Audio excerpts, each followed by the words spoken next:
been hearing a lot that Xmoney is going to be the go-to coin. What's your standing behind that? How does that compete with XRP? So a lot of these large fintechs and social media platforms are absolutely going to launch their own stablecoin, and it may even be consumer facing. The downside of the stablecoins that they issue for consumers, you're not going to be able to earn interest on it.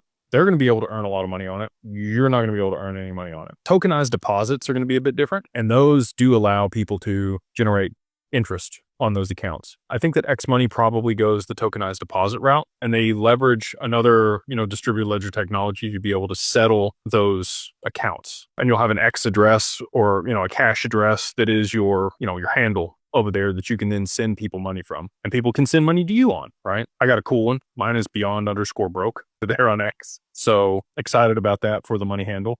But all that being said, there's going to need to be a value transfer mechanism between counterparties. If both parties want to receive the same thing and they're inside the same infrastructure, you probably don't need an intermediary. You'll still need something for intra-bank settlement, which the stable coins that they're going to issue will facilitate. But if it's inter, so if I'm sending from X to Facebook or Facebook to Google or to my Apple wallet or whatever, there's going to be, a neutral bridge asset that value flows over, which I do think will be Hyperledger or probably XLM in a retail capacity or merchant services capacity. For backend settlement for institutions and markets and derivatives, that's where XRP shines. So, I think that's the differentiator. I think that the majority of consumers will be using Hyperledger BOSU or another derivative of Hyperledger. And it's really not even competition in my mind, because there's really not anything else that can compete with XRP for back-end settlement of, institutional flows.